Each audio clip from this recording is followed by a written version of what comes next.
देतो. देवाला रिटायर करून मुळावर घाव घालण्याऐवजी आपण भटजीला रिटायर करा अशी का भूमिका घेतलेली आहे? का शिवधर्माच्या माध्यमातून मराठा भटजी मराठा पुरोहित निर्माण करण्याचा आपला डाव आहे का? काय या पाठीमागचं स्वरूप आहे त्याबद्दल आपण खुलासा केला तर बरं राहील.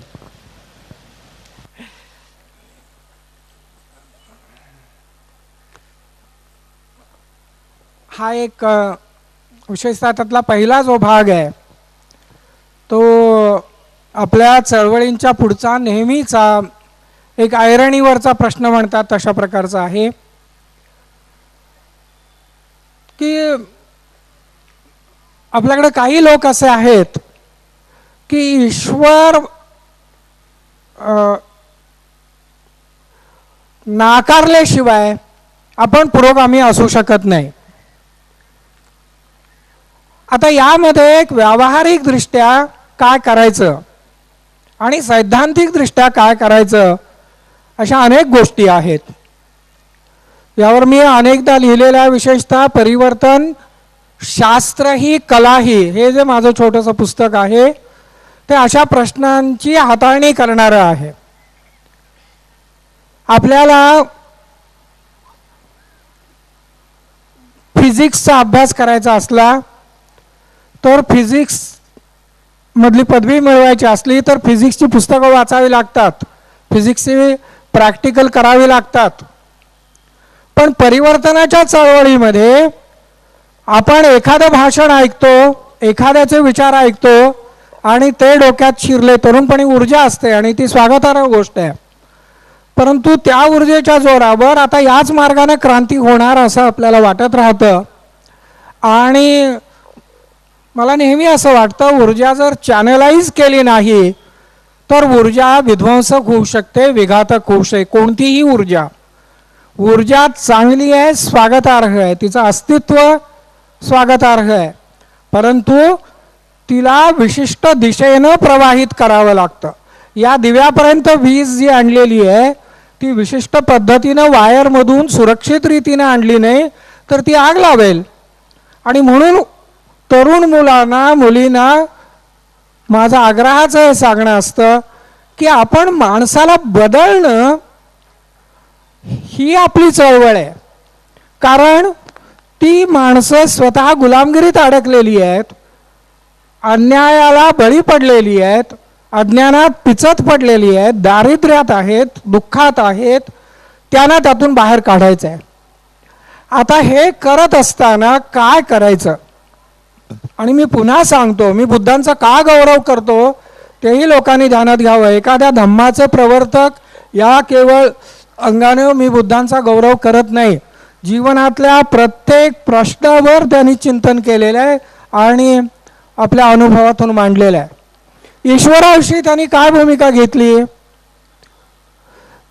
जैन, चार्वाक आणि बौद्ध यांना नास्तिक म्हणण्या पाठीमागं त्यांनी ईश्वर नाकारला हे कारण नव्हतं.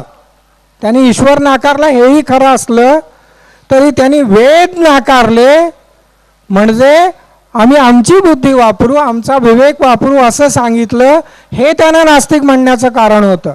असं जर नसतं तर सांख्याने ईश्वर नाकारलेले आहे, पण सांख्य वेद स्वीकारतात म्हणून ते आस्तिक मानले गेलेले आहेत. यज्ञयाग सांगणारे कडवे मीमांसक ईश्वराचं अस्तित्व मानत नाहीत, या सृष्टीची निर्मिती ईश्वराने केली असं मानत नाहीत, तरी ते आस्तिक आहेत. तेव्हा या देशातला संघर्ष ईश्वराला मानता की नाही हा खरा नव्हता. तुम्ही शोषणाच्या बाजूने उभे राहता की शोषणाच्या विरोधात उभे राहता, हा या देशातला संघर्ष खरा होता आणि तो असला पाहिजे. आणि हे परिवर्तनाच्या चळवळीत काम करणाऱ्या प्रामाणिक निष्ठावंत अशा कार्यकर्त्यांनी काळजीपूर्वक ध्यानात घेतलं पाहिजे. आता पुढचा मुद्दा, बुद्धांनी काय केलं? त्यांनी सांगितलं की ईश्वरही नाकारला. ईश्वराचं अस्तित्व स्वीकारलं तर मग ईश्वरच सगळं काही करतो, तो सगळ्या प्रेरणा देतो. मग मानवी इच्छेला आणि मानवी प्रयत्नाला वाव राहत नाही, म्हणून ईश्वराचं अस्तित्व मी मानत नाही असं बुद्धांनी सांगितलं. पण आपण त्रिपिटक काढून वाचा. त्रिपिटक म्हणजे फार प्रचंड वाङ्मय आहे, अनेक ग्रंथ आहेत त्याच्यामध्ये. त्यामध्ये बुद्धांनी अशा प्रकारचे विषय चर्वित चर्वण करावं त्याप्रमाणे वारंवार चर्चेला घेतलेले नाहीत. आणि त्यांनी नेहमी काय सांगितलं, मी काही प्रश्न व्याकृत करतो आणि काही अव्याकृत ठेवलेले आहेत. व्याकृत म्हणजे ज्यांचं उत्तर दिलेलं आहे, अव्याकृत उत्तर देत नाही.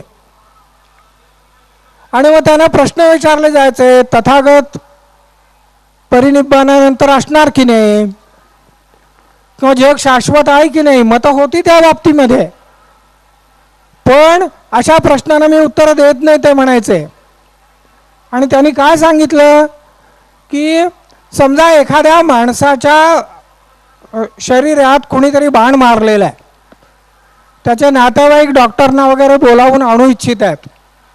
आणि त्यावेळेला तो म्हणतो थांबा थांबा, आधी जा त्या जंगलात, तो कोण क्षत्रिय आहे, ब्राह्मण आहे, शूद्र आहे, वैश्य आहे, काळा आहे, गोरा आहे वगैरे वगैरे तपासा, बाणाला लावलेली पिसं कुठल्या पक्षाची आहेत बघा. ते ज्ञान मिळालं की मग माझा बाण काढण्यासाठी, उपचार करण्यासाठी वैद्याला, डॉक्टरला बोलवा. तर बुद्धांनी सांगितलं की बाबा रे, तो मालुक्य पुत्त म्हणून होता, तो वाद घालत होता. त्याला हे उदाहरण सांगून म्हणाले, अरे त्या जंगलात जाऊन बसलेल्या माणसाला शोधत बसला तर तोपर्यंत त्याचे प्राण निघून जातील. मग काय केलं पाहिजे, अगोदर प्राण वाचवण्याची धडपड केली पाहिजे.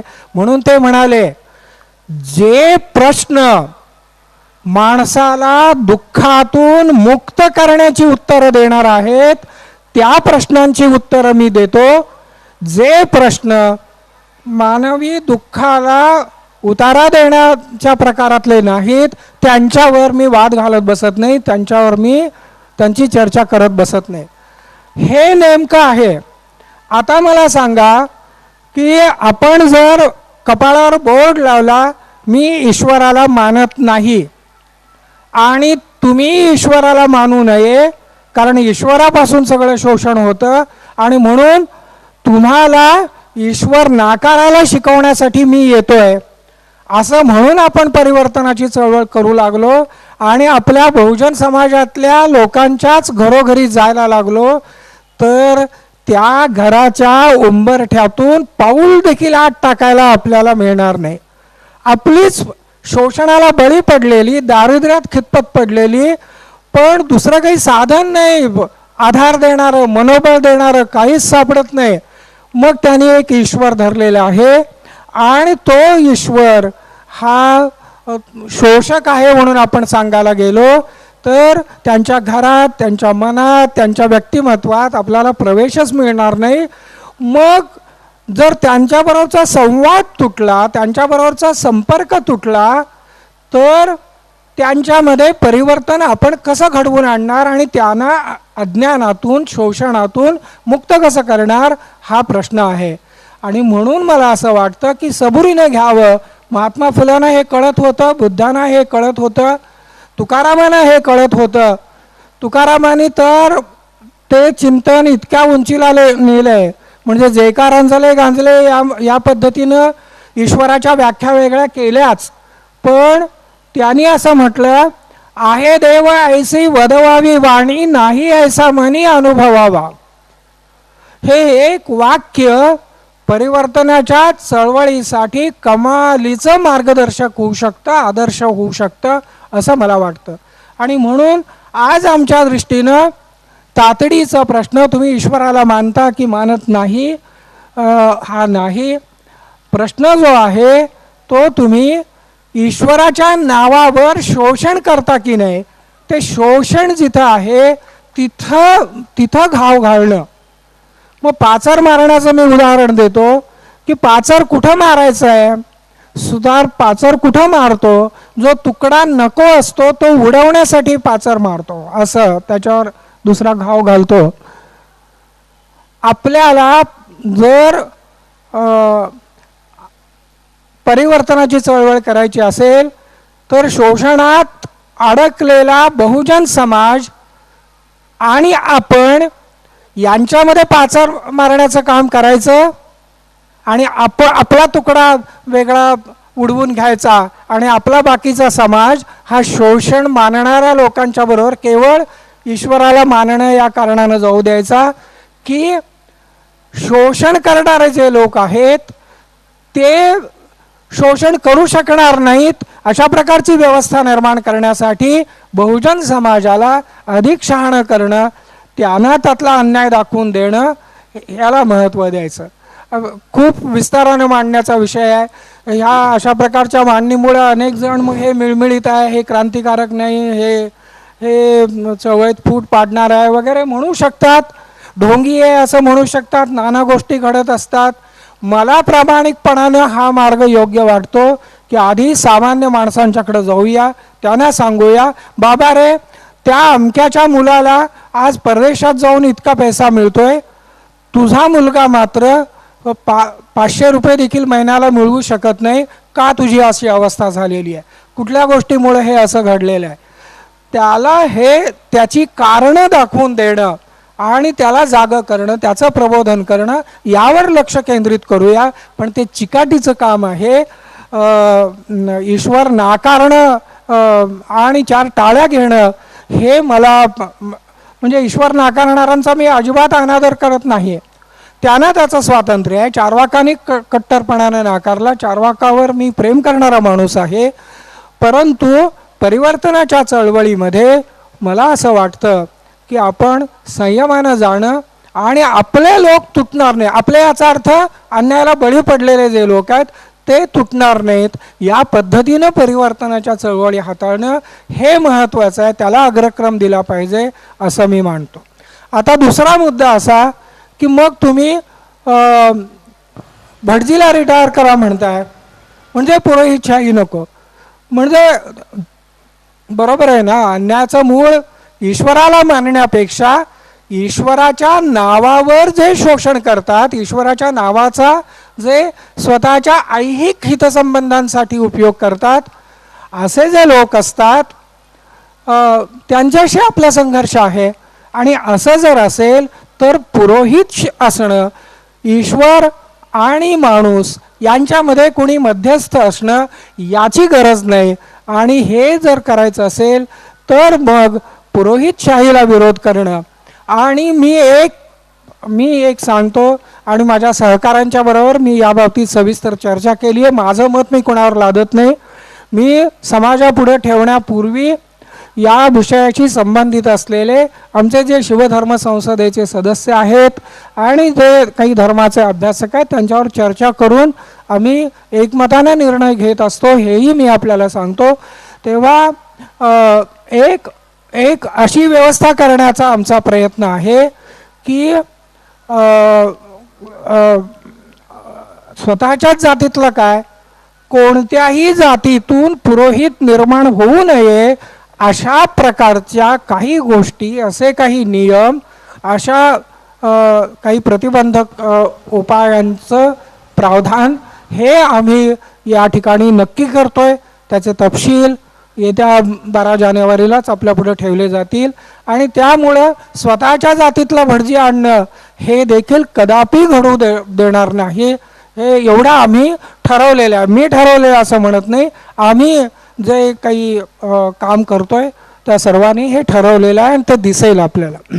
सर, महाराष्ट्राला, सगळ्या देशाला आपण एक प्राच्यविद्या पंडित, संस्कृत विद्वान, धर्मचिकित्सक, बुद्धिप्रामाण्यवादी, विचारवंत अशा प्रकारे परिचित आहात.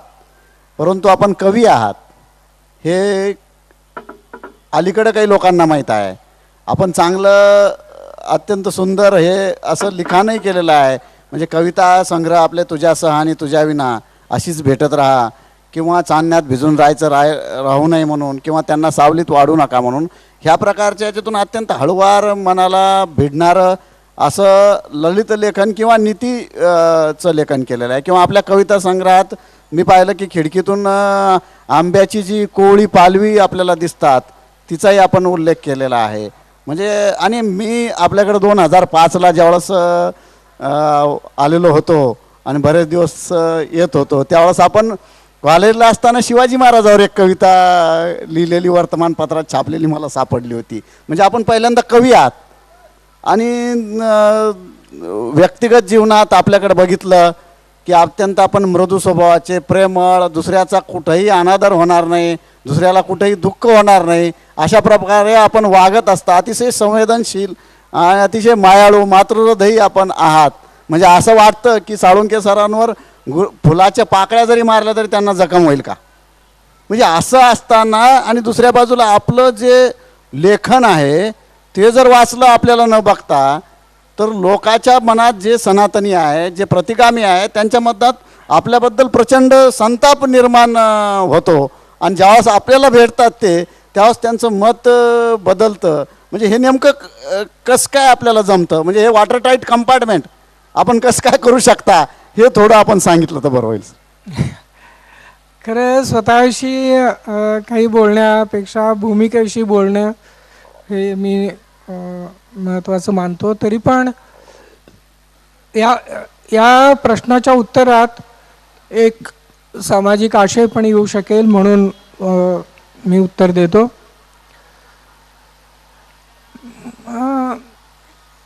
तसं बघितलं तर म्हणजे मी सांगितलं माझ्या भावाने माझं गणित अतिशय चांगलं करून घेतलेलं होतं आणि आमचा तो काळ म्हणजे मी 1961ला त्यावेळेची जुनी 11वी SSC झालो. त्या काळात तर ज्याची करिअर चांगली आहे त्यानं सायन्स साईडला जाणं हे अगदी सर्रास होतंच. पण गणित चांगलं असून देखील ते सोडावं लागलं याचं मला दुःख आहे. आयुष्यभरची ती एक सहल आहे. पण तरी देखील भाषांचा अभ्यास, साहित्याचा अभ्यास ही पण माझी तितकीच उत्कट आवड होती आणि म्हणून मी जाणीवपूर्वक आर्ट साईडला त्या काळात बाकीची करिअर चांगली असताना देखील आलो. आणि